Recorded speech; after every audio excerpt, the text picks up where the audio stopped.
Hey, Garrett. Coach talked about at the beginning of the season, all the games were exciting, but things kind of go up another notch this week. The Ole Miss night game, packed crowd, all that. How do you feel Yeah. going into a game like this? I mean, obviously, it's an exciting matchup. Ole Miss is a very good football team, but I think we're focused on ourselves and just executing and just not worrying about the small things and just focusing on that it's another football game. Can't get lost in the hype. You can't get lost in all the extracurriculars. At the end of the day, it's a football game on our schedule, and we're going to have to execute. And obviously, just like any other game, we want to win. So. I know you didn't play last year, but a lot of your teammates remember that loss. Your coaches talked about what it cost you in terms of maybe a playoff berth and everything. I mean, a lot of times teams say we don't have revenge on our mind, but do you remember last year's game in terms of playing this one? Yeah, I mean, I think it goes into this is a new team, right? This is a new situation, a new season. Everything's different. So, like I said before, I think we've done a good job, thus far of not focusing on who we're playing and thinking about it as like a faceless opponent. I go back to thinking about like high school and you play high school rivalries and thinking about playing a faceless opponent, and things like that. So I think that's kind of the mindset we've taken, and I think hopefully it'll pay off. What did you see in your self-scout? What'd you like? What you want to change? Yeah, I mean, there were a lot of things. I won't go into the details about what I went through, but it was a good opportunity last week in the bye week to kind of go through my game the past couple weeks and pick out the negatives and continue to build off the positives. And we also had a good opportunity last week with practice to work on those things. And it was a balance of focusing on ourselves, but also focusing on Ole Miss. And so I think it was really good for us, not just for myself, but for our entire offense in general. How important are all open dates to kind of hitting the reset button and getting back to some of those fundamental things? Yeah, I mean, they're awesome. They help a lot just as far as going through, like I said, picking out different things and working on fixing them. And, we were lucky to play 4 or 5 games or whatever it was before the bye. So, we also played, I don't know, was it 3, actual Power 5 opponents. So, we played real football games. We didn't, play a bunch of group of 5s and things like that. We had to play SC and UCLA and South Carolina. We actually were blessed to have a conference game actually before the bye. So, we got a lot on tape, a lot of opportunities to look at what we needed to build on. And so I think it was really good for us. You talked a lot about your ability to disperse the ball around the different targets, right? How is that? Are you cognizant of like when guys need a touch or, to kind of keep them involved, or is it really just whatever you're getting in the headset you're kind of trying to take to the field?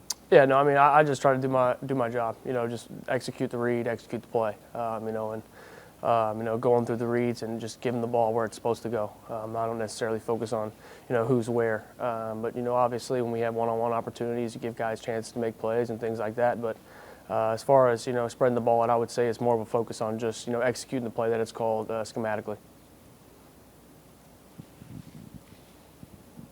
You got some extra time to watch film on Ole Miss. What do you see from them? Yeah, I mean, obviously they're a very good football team, and they're going to challenge us, and it's going to be awesome. Games like this excite me, getting an opportunity to play against a really good football team. And so, like I said, I'm excited. I think we've worked really hard at the details and focusing on the right things, and so hopefully it'll pay off. Speaking of guys that do it the right way, C.J. Daniels has yet to get into the end zone. What kind of teammate has he been? Because I'm sure it would be easy for him to, pout or complain, right? But it doesn't seem like he's that kind of guy. Yeah, he's a pro. He approaches every single day like a pro. Never once complains about that. And he's obviously shown what he can do with the ball in his hands. And, he's made plays and just happens to be that it hasn't been in the end zone yet. But, it'll come because, he has an approach that is elite. And he establishes, a work ethic every single day, like I said, just like a pro. And so, I know eventually it's going to start, moving forward from him, towards the red zone. So. Specifically, Ole Miss's defense, how much have they improved from last year? Yeah, they're a really good football team. They're very physical up front. They got a pretty good back end. So, I think we'll have to just, focus on doing our jobs and executing. I think that when we do our job and we execute, I think we have a really good football team. And so I think it's exciting to see. We have a really good defense and really good offense. And so, it'll be a good matchup, good test for us, and I'm excited. Having the game at home, this is one of those games where people look at, okay, the crowd could make a difference in a game like this. You think that? Or I think anytime we play at night here, the crowd can make a difference. This is the most electric atmosphere in all of college football. And so, we have the greatest fans in the world. and it definitely helps for us. And, but also it's our job to give them something to cheer about. So it's our job to set the tone and get that stadium going. And we know if we can do a good job of making plays and getting that stadium excited, that they're going to make enough noise to have an impact as well. I'm thinking with this defense, protection will obviously be important with the backs and the tight ends. So is communication become even more of a focal point in a game like this? Yeah, I think communication is huge to any game. Just focusing on making sure we're ID'd right and sliding to the right people. And yeah, they're very good up front. And so, that's definitely been a focus of communicating and making sure we're IDing things the right way. But it's just the same as any week. So. Does anybody have I don't want to hog it. Does Joe script plays for you? Do you have like an opening drive script?